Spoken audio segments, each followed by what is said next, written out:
Hello दोस्तों, कैसे आप सब। मैं Gulfam and welcome back to my channel. तो यार मेरे बहुत से वीडियोस पे कमेंट आते हैं कि अपने कीबोर्ड कैसियो सीटी के 2550 के कीज से आवाज़ आती है कि नहीं। यानी जब हम लोग इस कीबोर्ड के कीज को बजाते हैं तो इससे कोई टक टक की, कोई खटखट की या कोई एक्स्ट्रा आवाज़, इन कीज की आवाज़ आती है कि नहीं। अब एक आवाज़ होती है जो साउंड की आती है, जो टोन की आती है, उसका आना तो कंपलसरी, वो नहीं आएगा तो कीबोर्ड ख़राब होगा। लेकिन उसके अलावा इन कीज से कितना आवाज़ आती है, इसको जानने के लिए लोग बहुत क्वेश्चन करते हैं ना। तो आज के इस वीडियो में हम लोग यही देखेंगे कि इस कीबोर्ड के कीज से कितना आवाज आती है। ठीक, मैं इस कीबोर्ड को पिछले 3 सालों से यूज कर रहा हूँ, यानी मेरा कीबोर्ड थोड़ा सा पुराना हो चुका है। तो कोई भी चीज अगर नई होती है तो उसमें उतना ज्यादा प्रॉब्लम नहीं दिखता ना, लेकिन वही चीज जब पुरानी हो जाती है तब उसकी प्रॉब्लम्स हमको दिखना शुरू होती है ना। तो एक कीबोर्ड मेरा 3 साल पुराना हो चुका है, तो अब इससे मैं बता सकता हूँ कि इसके कीज से कितनी आवाज आती है। और वैसे कीज से आवाज आना या कीज का खराब होना ये डिपेंड करता है हमारे बजाने के स्टाइल से, कि हम कितना अच्छा, कितना स्मूथ बजाते हैं, कितने पुराने हम बजाने वाले हैं, यानी कितने पुराने प्लेयर हैं। जैसे जैसे हमारा एक्सपीरियंस बढ़ता जाता है वैसे वैसे हमारे उंगलियों की स्मूथनेस भी बढ़ती जाती है। अब स्टार्टिंग में कोई बजाएगा तो हो सकता है टक टक ज्यादा मारे एक उंगली से, या किसी भी उंगली से उंगलियों को चलाने का पैटर्न जो होता है वो कुछ इस प्रकार से हो जिससे इन कीज को ज्यादा नुकसान पहुंचे या डैमेज ज्यादा होने का चांस हो। लेकिन वहीं जैसे जैसे एक्सपीरियंस बढ़ता जाता है वैसे उंगलियों की स्मूथनेस बढ़ती जाती है, जिससे कीबोर्ड के कीज पे कम असर पड़ता है। और एक चीज होता है कि हम कीबोर्ड के जैसे 61 कीज का कीबोर्ड, इसमें किसी एक पर्टिकुलर पार्ट को हम लोग ज्यादा बजाते हैं। जैसे मिडिल ऑक्टेव को हम लोग ज्यादा यूज करते हैं और लोअर ऑक्टेव को या अपर ऑक्टेव को इसको कम यूज करते हैं, जिसकी वजह से मिडिल ऑक्टेव से ज्यादा आवाज आती है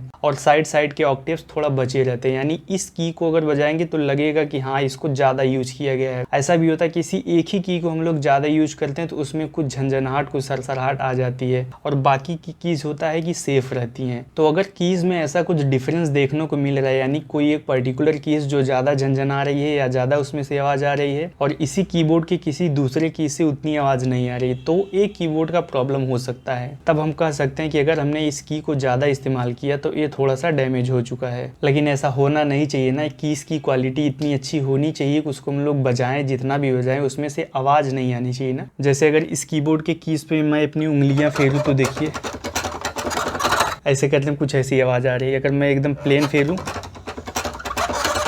तो देखिए कीज की आवाज आ रही है, कुछ स्लिप करने की भी आवाज आ रही है, लेकिन कीज की आवाज कुछ आ रही है ना। मैं भी मिडल ऑक्टेव को ज्यादा यूज करता हूँ, इसीलिए मेरा भी मिडल ऑक्टेव जो कीज है ना वो ज्यादा, उनमें से आवाज थोड़ा सा ज्यादा आता है in comparison to upper and lower या हायर और लोअर ऑक्टेव से। अभी देखिए मेरे कीबोर्ड में पावर सप्लाई कनेक्टेड नहीं है ना, यानी आवाज नहीं आएगी। इस कीबोर्ड को मैं इन कीज को बजाऊंगा तो इससे कोई भी टोन की आवाज नहीं आएगी ना। इसीलिए मैं इन कीज को प्रेस करके आपको माइक एकदम पास सटा के मैं आपको सुनाता हूँ, सुनिएगा कितनी आवाज आती है। ठीक, जैसे मैं कीज दबाऊं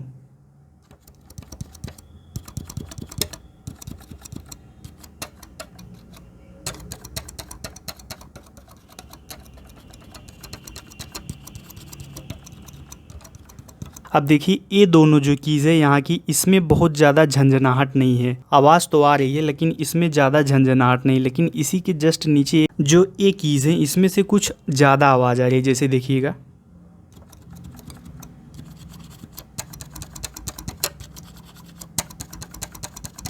ना, इसमें से जैसे कुछ लोहे के टकराने की आवाज़ आ रही है ना इस कीज़ से, क्योंकि इसको मैं ज़्यादा इस्तेमाल किया हूँ, हो सकता है।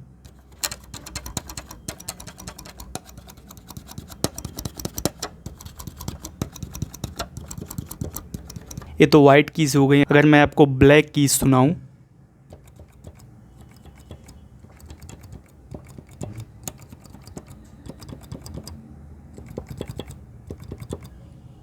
तो ब्लैक कीज में से ज़्यादा आवाज़ नहीं आती ना, ज़्यादा आवाज़ जो आती है वो वाइट कीज में से ही आती है। मेरे उस पूरे कीबोर्ड में यही एक ऐसी की है, ए वाली जो बी यहाँ पे लिखा हुआ है, यही की ऐसी है जिससे ऐसी आवाज़ आती है जिससे मैं इसको बजाने से थोड़ा सा साइड होता हूँ। यानी अगर कोई भी गाना बजा रहा हूँ तो इसको प्रेस करने में थोड़ा सा अजीब सा लगता है, क्योंकि इसकी आवाज़ ही अलग हो गई है। अब ऐसा भी हो सकता है मैं इसको ज़्यादा यूज़ किया हूँ या ये अपने आप से कुछ इस पर ज़्यादा जोर पड़ गया जिससे डिफेक्टेड हो गई है। जब हम लोग कोई भी गाना बजाते हैं तब इस कीबोर्ड के टोन की आवाज़ इतना तेज होती है कि कीज की आवाज़ हमको सुनाई नहीं देती, समझ में नहीं आता और ज़्यादा प्रॉब्लम भी नहीं करता है। लेकिन अगर किसी कीज से ज़्यादा आवाज़ आ रही है, जैसे मेरे इस की से आती है, तो वो थोड़ा सा बेकार लगता है ना, उसको बजाना हम अवॉइड करते हैं। नहीं तो कीज से आवाज़ आना उतना ज़्यादा सीरियस प्रॉब्लम होता नहीं, क्योंकि टोन की आवाज़ ज़्यादा होती है। लेकिन जब हम लोग रिकॉर्डिंग करते हैं डायरेक्ट बिना किसी सॉफ्टवेयर का, तब ये टक टक की आवाज़, खटखट की आवाज़ बहुत ज़्यादा लगती है हमारे वीडियो में। तब वो हमको समझ में आता है कि हाँ कीज की आवाज़ आ रही है। इसीलिए रिकॉर्डिंग के लिए हमको किसी सॉफ्टवेयर का यूज करना चाहिए ना, ऑक्स केबल लगा के रिकॉर्ड करना चाहिए, जिससे इन कीबोर्ड के टक टक की आवाज़ नहीं आती है। और वैसे भी ये ज़्यादा महंगा कीबोर्ड तो है नहीं, इसमें से थोड़ा बहुत आवाज़ कीज से आवाज़ आपको सुनने को ज़रूर मिलेगा ना। जैसे जैसे कीबोर्ड पुराना होता जाएगा, और वो डिपेंड करता है आपके प्लेइंग स्किल पे भी ना, तो आवाज़ आती है थोड़ा बहुत। अगर आप ज़्यादा तेज़ी से बजाएंगे, किसी पर्टिकुलर कीज को ज़्यादा तेज़ से प्रेस करेंगे, तो हो सकता है वो डैमेज हो जाए ना। अगर ऐसा होता है तो आप इसको बनवा भी सकते हैं। बनवाने के लिए आपको ले जाना पड़ेगा जहाँ से आप खरीदे हो, वहाँ पे देंगे तो कीबोर्ड जाएगा, तो शायद कुछ दिन में बन के आ जाए, तो आपका ये प्रॉब्लम सही हो जाएगा कीज का। तो जो लोग भी इस कीबोर्ड को खरीदना चाहते हैं, अगर उनके दिमाग में ये सवाल हो कि इसके कीज से आवाज़ आती है कि नहीं, तो भाई थोड़ा बहुत आती हो तो कोई भी आप स्टार्टिंग का कीबोर्ड लेंगे, अगर आप ज़्यादा प्रेस करके ज़्यादा फोर्स लगा के बजाएंगे तो उसके कीज से आवाज़ आएगी ही ना। तो ये बात कोई मैटर नहीं करती आवाज़ आती है कि नहीं। सो आई होप कि आपको इस क्वेश्चन का आंसर मिल गया हो।